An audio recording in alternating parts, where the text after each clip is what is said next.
নামাজের সালাতের ধারের কাছেও যায়। আর এইটার অর্থ মূল্য প্রতিটা মানুষ নেশাগ্রস্ত। ইসলামের মধ্যে অনেক কথা এমন এমন আছে, সেগুলি অনেক রকমের ডিবেট বা অনেক মানুষের মধ্যে ধারণা থাকতেই পারে। ভিডিওটা আমি দেখেছি, আপনারা দেখুন, ভালো লাগলে শেয়ার ও কমেন্ট করবেন। লা তাকরাবুস সালাত ওয়া আনতুম সুকারা।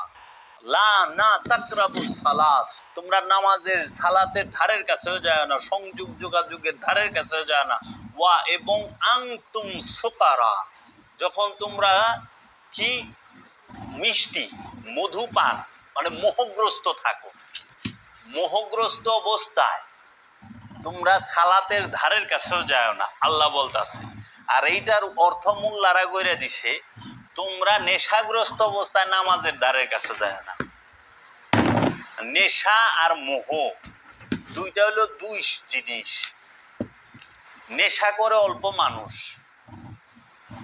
নেশা যে করে সে নিজের ক্ষতি করে, আর মোহগ্রস্ত মানুষ সমাজের ক্ষতি করে, পরিবারের ক্ষতি করে, সমাজের ক্ষতি করে, দেশের ক্ষতি করে।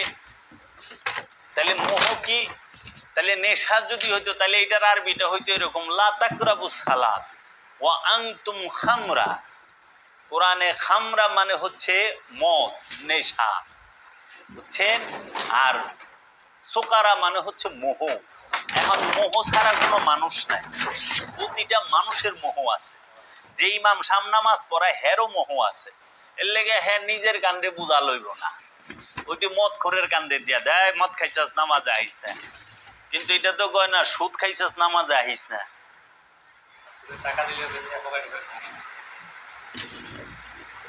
সুদ খাইছ, সুদ এটা তো মোহ, মোহে থেকে ঘুষ সমস্ত কিছু মোহযুক্ত, সে মোহগ্রস্ত। এর জন্য বলছে মোহগ্রস্ত বলতে সালাতের ধারের কাছে আয়ও না, অনে বানায় দিছে। কারণ মৌলভী সাহেব তো মদ খায় না, কিন্তু সন্তানের মোহ আছে না, পরিবারের মোহ নাই, রূপের মোহ নাই, জান্নাতে যাওয়ার মোহ নাই, মোহগ্রস্ত। তাইলে এলে কয় না না বাবা নেশাগ্রস্ত, নেশার মোহ, প্রতিটা মানুষ নেশাগ্রস্ত। আপনি যদি মদ খান, মনে করেন 6 ঘন্টা, 8 ঘন্টা, 12 ঘন্টা, 24 ঘন্টা, 2 দিন, 3 দিন, 4 দিন, 5 দিন সর্বোচ্চ নেশাটা থাকবো, এর বেশি তো না, নেশা কাইটা যায়।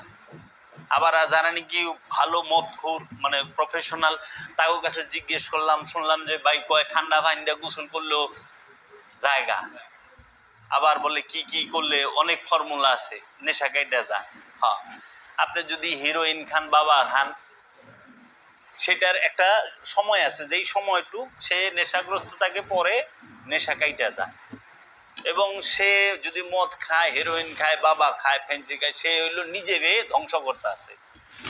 কিন্তু মোহ এমন এক নেশা, সম্পদের এমন এক নেশা, একটা সম্পদের নেশায় একটা দেশ ধ্বংস করে দেয়, একটা জাতি ধ্বংস করে দেয়। যার সম্পদের নেশায় ধরছে, যার ধনী হওয়ার সম্পদ